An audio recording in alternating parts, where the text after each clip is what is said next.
آگے ایک اور واقعہ عرض کرنا چاہوں گا۔ حضرت سیدنا بکر بن عبداللہ مزنی رحمۃ اللہ علیہ فرماتے ہیں، ایک شخص کسی بادشاہ کے پاس جایا کرتا تھا، اس کے سامنے کھڑا ہو کر کہا کرتا تھا، احسان کرنے والے کو احسان کا بدلہ دو، کیونکہ بروں کو ان قریب ان کی برائی کافی ہو جائے گی۔ سبحان اللہ، دیکھو کتنا پیارا طریقہ تھا۔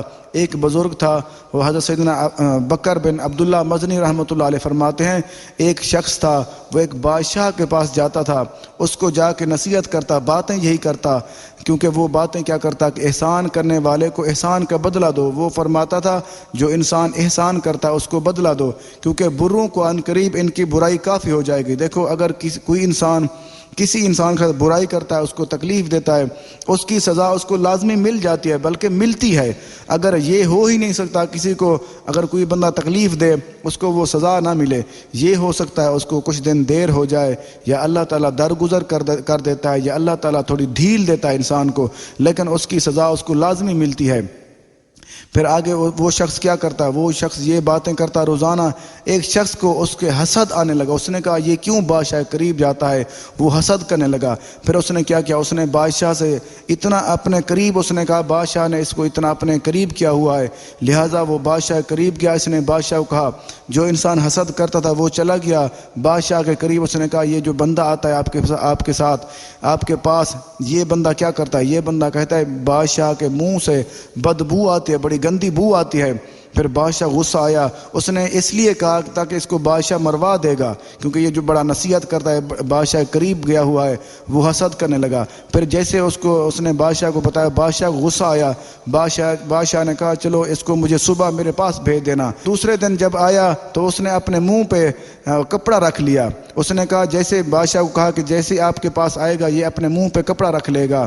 پھر وہ جو کپڑا جب دوسرا دن ہوا، اس نے اس کو بلایا، حسد کرنے والے نے کھانا کھلایا اور کچی لہسن اور کچے اس کو پیاز کھلائے، تاکہ جب یہ بادشاہ کے پاس جائے اپنے منہ میں کپڑا رکھے، تاکہ بادشاہ کو یقین ہو جائے وہ کہتا ہے کہ تیرے منہ سے بو آتی ہے۔ پھر بادشاہ نے خط لکھ کے دیا قصی کو کیا خط لکھا، اس نے لکھا بادشاہ نے، جو بندہ میں آپ کے پاس بھیج رہا ہوں اس کو قتل کر دے اور اس کی کھال میں بھوسا بھر کے میرے پاس بھیج دے۔ وہ جیسے وہ بادشاہ نے بلایا، وہ جو نصیحت کرنے والا بندہ تھا وہ بادشاہ کے پاس آ گیا۔ بادشاہ نے خط لکھا، وہ خط لے کے جا رہا تھا، راستے میں جو انسان حسد کرتا تھا، جو بندہ، اس نے پوچھا کہ تو کیا کر رہا ہے، کہاں جا رہا ہے؟ اس نے کہا بادشاہ نے مجھے خط دیا ہے، میں اس قصائی کو خط دینے جا رہا ہوں۔ اس نے سوچا، جو حسد کرنے والا، اس نے سوچا کہ ہو سکتا ہے بادشاہ نے کوئی انعام دیا ہو، کوئی انعام دینا چاہ رہا ہو، اس لیے یہ انعام میں وصول کر لوں، یہ نہ کر لے۔ اس نے وہ خط لے کے وہ چلا گیا۔ جیسے وہ قصائی کے پاس گیا، قصائی نے خط پڑھا، قصائی نے اس کو فوراً ذبح کر دیا، قتل کر کے ذبح کر کے اس کی کھال میں بھوسا بھر کے بادشاہ کے پاس بھیج دیا۔ بادشاہ نے سوچا چلو یہ وہی بندہ ہے، یہ اس کی کھال میرے پاس آ چکی ہے۔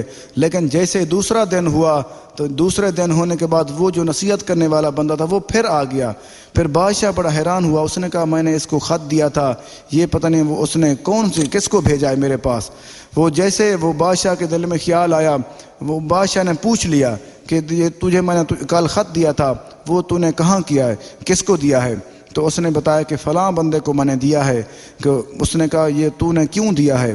اس نے کہا وہ مجھے آ گیا میرے پاس، اس نے کہا مجھے دے دے خط، اس لیے میں نے اس کو دے دیا ہے۔ بادشاہ نے پوچھا کہ تو ایسی صورتحال کیوں کرتا تھا؟ پھر اس نے بتایا کہ مجھے کوئی آپ سے نفرت نہیں ہے، نہ آپ کے منہ سے بو آتی ہے۔ پھر بادشاہ نے پوچھا تو نے منہ پہ کپڑا کیوں دیا؟ اس نے کہا میں نے کپڑا اس لیے دیا، اس انسان نے مجھے کچے پیاز اور کچے لہسن کھلائے تھے، اس لیے میرے منہ سے بو تھی، اس لیے میں نے کپڑا دیا تاکہ یہ بادشاہ کے منہ میں نہ جائے میری بو۔ پھر اس نے سوچا، اس نے کہا جو حسد کرنے والا ہوتا ہے واقعی اس کا انجام مل جاتا ہے، جو برا انسان ہوتا ہے۔ اس کے دل میں خیال کیسے آیا، کیونکہ ایک بادشاہ کی عادت تھی جو کسی کو انعام کے لیے خط لکھتا وہ اپنے ہاتھ سے لکھتا، اگر کسی کو کوئی سزا کے لیے خط لکھتا وہ کسی اور سے لکھواتا تھا۔ اس دن ایسی صورتحال بنی، بادشاہ نے وہ خط اپنے ہاتھ سے خود ہی لکھ لیا، کیونکہ اللہ تعالیٰ کا نظام ہے جو انسان کسی کے ساتھ برائی کرتا ہے اس کو اس کا صلہ لازمی ملتا ہے، اسی پہ ہمیں غور کر لینا چاہیے۔ یہ واقعہ لکھا ہوا احیاء العلوم شریف میں، جلد نمبر 3 صفحہ نمبر 662۔ آگے کچھ قول عرض کرنا چاہوں گا۔ حضرت امام غزالی رحمۃ اللہ علیہ فرماتے ہیں حسد کے باعث حاسد کا دل اندھا ہو جاتا ہے اور یہاں تک کہ اللہ تعالیٰ کے احکامات کو سمجھنے کی صلاحیت ختم ہو جاتی ہے۔ اللہ اکبر۔ دیکھو اگر اللہ نہ کرے کوئی ہم میں سے کوئی حسد کرنے والا حسد کرتا ہے، اس کے دل میں کیا ہوگا؟ دل اس کا اندھا ہو جائے گا اور اللہ تعالیٰ کے احکامات کے اس کو سمجھ ہی نہیں آئے گی۔ اللہ تعالیٰ سے دعا کیا کریں ہر وقت ہمیں اللہ تعالیٰ حسد کرنے کی لعنت سے محفوظ رکھے۔